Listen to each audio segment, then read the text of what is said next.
মনে রাখবে, সমস্যা যত জটিল এবং কঠিনই হোক না কেন, মস্তিষ্ক থাকবে ঠান্ডা, হৃদয় থাকবে উষ্ণ। জি আচ্ছা।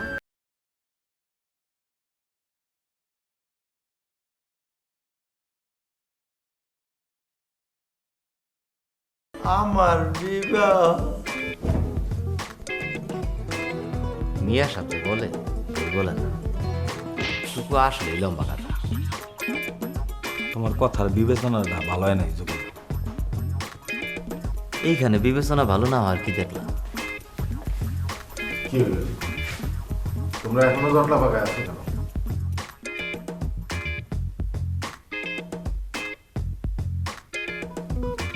আমার বিবাহ। মিয়া সাহেব, টুকুরে লিয়া হয়েছে বিরাট যন্ত্র, জ্ঞান ফিরতেছে, আমার বিবাহ বইলা আবার জ্ঞান হারাইতেছে। বলো কি, যে মিয়া সাহেব, শুধু কি আমার বিবাহই বলতেছে নাকি সাথে অন্য কিছুও বলতেছে? যে না, শুধু আমার বিবাহই বলতেছে। হাইসাই যা বলতাস। ঠিকই আছে, তোমাদের এরকম আনন্দ হলে তোমরাও এই একই কাজ করতে। কি বলেন মিয়া সাহেব, আমার বিবাহ বইলা জ্ঞান হারানোর কি আছে? তোমার কথা শুনে তো মনে হচ্ছে 2-4টা বিবাহ আগে করেছো। করি নাই, তাই বইলা 2-4টা বিবাহের দাওয়াতেও যায়নি। দাওয়াত খেয়েই বিবাহের অভিজ্ঞতা হয়েছে শুনে আনন্দ পেলাম। কেন জানো? কেন মিয়া সাহেব? তোমাদের এক একজনের বিবাহে মির্জা সাহেব যে পরিমাণ খরচ করবেন, তাতে একটা বিবাহের হাত থেকে তো বাঁচা যাবে। আপনার কথা জ্ঞানে ধরল না মিয়া সাহেব। শুধু দেখে তো আর জ্ঞানের অভিজ্ঞতা অর্জন হয় না, মাথায়ও কিছু থাকতে হয়। মির্জা সাহেবকে আমি বলবো তোমার বিবাহের প্রয়োজন নাই। যে দাওয়াত খেয়েই বিবাহের অভিজ্ঞতা অর্জন করে, তার আবার বিবাহের প্রয়োজন কি? আমার এমন সর্বনাশ করবেন না মিয়া সাহেব। বিবাহ করতে না পারলে বাজারের এত অভিজ্ঞতা আমি কোথায় কাজে লাগাবো? আয়নালেরও কি দাওয়াত খেয়ে অভিজ্ঞতা হয়েছে নাকি? মিয়া সাহেব, বিবাহে আমার কোনো আগ্রহ নেই। আমার পাখিরা বিবাহ করে না, আমিও করব না। তোমার মতো এত বড় পাখি গাধা আমার জীবনে দেখি নাই, শুনিও নাই। মিয়া সাহেব, আমারে গাধা বলেন, আমি কিছু মনে করব না। তো আমার পাখিরে গাধা বললে বলতে পারি না, কষ্টে আমি অজ্ঞান হয়ে যেতে পারি। এই যে দেখেন, এমনই কেমন মাথা ঘুরাইতেছে। থামো, আর মাথা ঘুরায় পড়তে হবে না। পশু পাখির সাথে মানুষের বিবাহের ব্যবস্থা থাকলে আমি তোমার এই পাখির সাথেই বিবাহ দিতাম। থাক এইসব কথা, এখন শোনো, মির্জা সাহেবের সামনে আর কিছুক্ষণ পরেই তোমাদের ডাক পড়বে। আগে যাবে কলমি, তারপর আয়নাল, আতাপাতা আর জবলু। আমার শর্ত একটাই, কি মিয়া সাহেব? অজ্ঞান হওয়া চলবে না। জ্ঞান হারালে পুরস্কার কেড়ে নেওয়া হবে। কথাটা যেন মনে থাকে।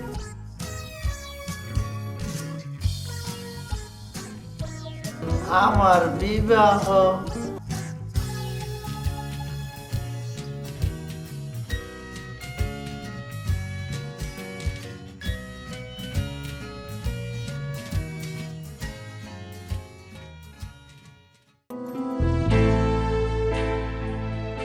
আমাকে ডেকেছেন? জি, কলমি বলল মির্জা সাহেবের সামনে টুকু নাকি জ্ঞান হারিয়েছে। জি। কারণ কি? পাওয়ার আনন্দ সহ্য করতে পারে নাই, চিত্ত দুর্বল তো, এইটা তেমন কিছু না। একটা মানুষ জ্ঞান হারিয়ে ফেললো, আপনি বলছেন তেমন কিছু না? এইমাত্র আমি দেখে এসেছি। জ্ঞান কি ফিরেছে? ফেরে নাই, আবার ফিরেছেও। বুঝলাম না। বিষয়টা বলতে আমারও একটু অস্বস্তি লাগতেছে। আপনি জানতে চাইলে বলতে পারি। থাক। জি আচ্ছা। এখন কি কলমি মির্জা সাহেবের সামনে যাবে? এইটাই নিয়ম হয়েছে, প্রথমে যাবে কলমি, তারপর একে একে সবাই মির্জা সাহেবের সামনে যাবে। দেখি আমি গিয়ে।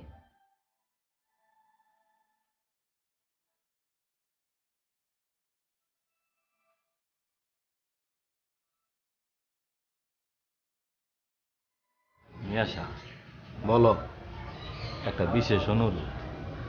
বিশেষ অনুরোধ? কি অনুরোধ? মির্জা সাহেবের সামনে আমার সেটা ডাইকেন না। সেইটা মানে কি? ওই যে সেইটা। আহা, সেইটা কি? নাম মুহে লইতো আমার কলিজায় কাপন ধরে। একটু আগেও আপনার ডেকেছি। ও, বুঝতে পেরেছি, পাখি গাধা। এটা শুনলে আমার পাখিটা খুব কষ্ট পায় মিয়া সাহেব। আগে নিজের চিন্তা করো, পরে পাখিদের চিন্তা করো। কেমন কথা কেন মিয়া সাহেব? তারা ছাড়া আমি কি আর আমি থাকি? তুমি থাকো না তো কি হয়ে যাবে?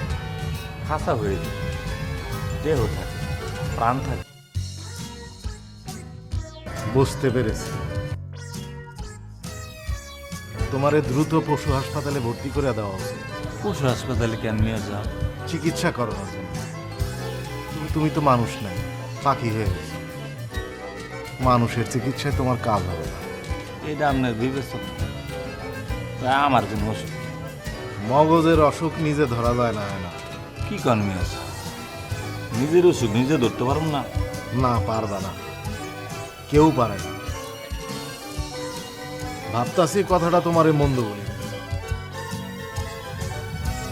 যেই সব মানুষ পশুর মতো আচরণ করে তাদের চিকিৎসা পশু হাসপাতালেই হওয়া উচিত। যাক, যাও, মানসিকভাবে তৈরি হও। মির্জা সাহেবের সামনে গিয়া যেন জ্ঞান হারাইতে না হয়। শিক্ষা আমার বংশে নাই মিয়া সাহেব। সে দেখা যাবে।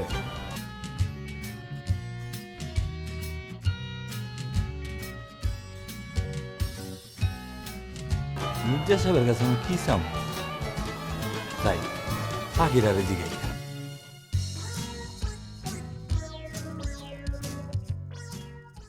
আমি কি থাকতে পারি? সেটা নির্ভর করছে মির্জা সাহেবের ইচ্ছের উপর। স্যার, গুলশান ম্যাডাম কি আমাদের সাথে থাকতে পারে? বলো, কিছুক্ষণ পর আমাদের ডাইনিং রুমে দেখা হবে। বাবা কন্যা দিবসে স্যার আপনাকে আমাদের পাশে থাকার অনুমতি দেয়নি বলে আমি আন্তরিকভাবে দুঃখিত। তবে রাজকন্যার ক্ষমতা বলে আপনি আমাদের পাশে থাকতে পারেন। বসুন প্লিজ। Thank you. আমি সব ব্যবস্থা করে এসেছি, ওরা একজন একজন করে উপস্থিত হবে। প্লিজ আপনিও বসুন।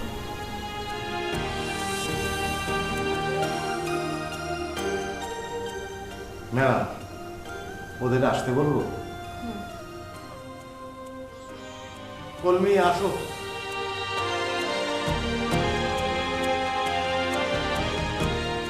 বলো, তোমার কি প্রয়োজন?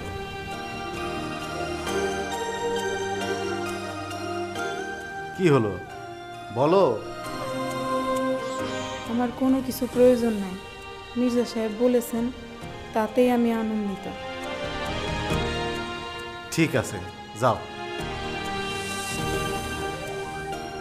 ওকে দাঁড়াতে বলো। দাঁড়াও। 5 ভরি ওজনের একটি গলার হার, 1 ভরি করে দুটো হাতের বালা তৈরি করে দাও। জি আচ্ছা। কলমি, এই কলমি, এই। কি যন্ত্রণা হলো! স্ত্রী বা পুরুষ কোনো গাধারই তো দেখি মানসিক শক্তি বলে কোনো বিষয় নেই। আসতেছে, শুনতেছে, আর দরাম করে পড়ে যাচ্ছে। এই, ওকে ভিতরের ঘরে নিয়ে যাও। ম্যাডাম, আমার মনে হয় এই কর্মসূচি আপনার বাতিল করা উচিত। ম্যাডাম, এইভাবে পড়তে থাকলে তো শেষে পানি খাওয়ানোরও লোক পাওয়া যাবে না। কর্মসূচি বাতিল হবে না। ওকে, নেক্সট। আয়নাল, আসো।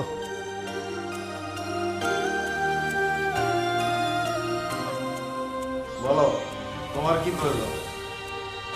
আমার কিছু প্রয়োজন নেই, তবে পাখিরা আমাকে বলেছে তাদের একটা বাহন প্রয়োজন। মাঝে মধ্যে বাহনে চড়ে তারা মাঠে ময়দানে ঘুরতে যাবে, এটা তাদের আবদার। পাখি গাধাটা বলে কি? কে বলেছে? পাখিরা? যে ম্যাডাম, তারা আমার সাথে কথা বলে। থামো, পাখি গাধা কোথাকার! স্যার, ওর কথা আমার পছন্দ হয়েছে। ওর পাখিদের জন্য কি বাহন দিয়ে দিব? বড় গাড়ি কিনে দাও, যেন একসঙ্গে অনেক পাখি নিয়ে বেড়াতে যেতে পারে। জি আচ্ছা। ম্যাডাম, কিছু মনে করবেন না, এর কথাবার্তায় আন্দাজ বলার বলে কোনো বিষয় নেই। দয়া করে। বরম সাহেব, আজকের দিনের কারো চেয়ে অপূর্ণ রাখা হবে না। জি একটা বড় দেখে গাড়ি কিনে দেওয়া হবে। পিঠ খাওয়া আমরা বংশে নাই, তবে এখন মনে হইতেছে আমি ফিট।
ব্যাপার সুরভি, তুমি পথ রোধ করিয়াছো তাই?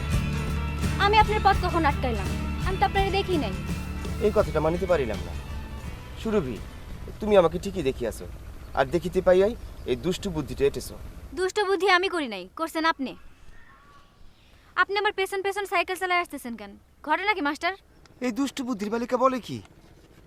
আমি তোমার পিছন পিছন আসিতেছি। নয়তো কি? আমি কি মিথ্যা বলতাছি? আলবৎ বলিতেছো। সমস্ত পথ জুড়িয়া তুমি হাঁটিতেছো, সাইকেল চালনা করিয়া যে তোমাকে অতিক্রম করিব সে উপায়টুকু নাই। উপায় ঠিকই আছে, আপনি ঠিকমতো সাইকেল চালাতে পারেন না সেটা বলেন। হ্যাঁ, ইহা আমি কি শুনিলাম? আমি সাইকেল চালনা করিতে পারি না? খালি সাইকেল না, আজকাল আপনি চোখেও কম দেখেন। ওহ, আর সহ্য করা উচিত নহে। দেখো সুরভি, তুমি আমাকে একের পর এক মিথ্যা অপবাদে ভূষিত করিতেছো। ইহা মোটেও ঠিক নহে। কেন ঠিক না? আপনি যে তখন খালাম্মার কাছে আমার নামে মিথ্যা বিচার দিলেন সেটা কি ঠিক ছিল? আলবৎ ঠিক ছিল। তাহলে আমার দেওয়া অপবাদগুলোও ঠিক। দেখো সুরভি, দিন দিন আমার উপর তোমার এই মানসিক আর শারীরিক অত্যাচার বৃদ্ধি পাইতেছে। অতি শীঘ্রই তোমার এই আগ্রাসন বন্ধ করো, নচেত আমি ভিন্ন পথ অবলম্বন করি। কি করবেন শুনি? আমি তোমার পিতা মাতার নিকট দ্বারস্থ হই। যান না, এখনই যান, এখনই গিয়ে বইলে আসেন। ইহা তোমাকে বলিতে হইবে না, আমি সময় মতোই তাহাদের নিকট দ্বারস্থ হই। তাহলে আমিও মাতবরের বাড়ি যাইব। মাতবরের বাড়ি? জি, মাতবরের বাড়ি গিয়ে কি বলবো জানেন? কি বলিবে? বলবো ফয়েজ মাস্টার নামে এই গ্রামের একজন টাউট মাস্টার আপনার মেয়ে আলোর সাথে 2 নাম্বারই করে। ওহ, এ কি ভয়ঙ্কর কথা শুনিলে সুরভি। খালি শুনাই নাই, দেখাইতেও পারবো। দেখতে চান? না, এই ভয়ঙ্কর মিথ্যাবাদিনীর সাথে আর এক মুহূর্ত বাক্য বিনিময় নহে।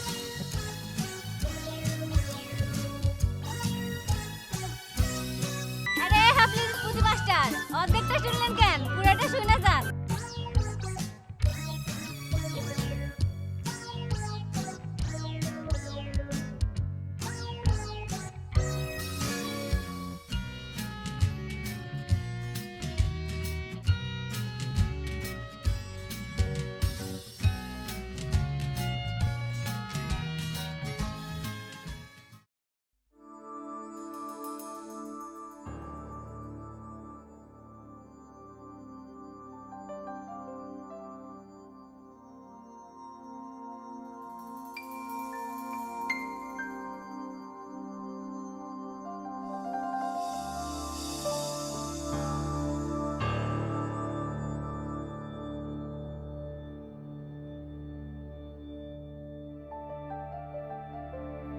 তোর শৈলে বিরাট তেল হইছে, চাইসা চাইসা আমি তোর তেল বাইর করব।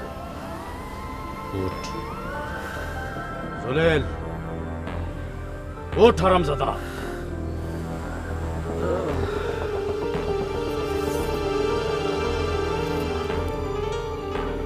উঠ কইতাছি।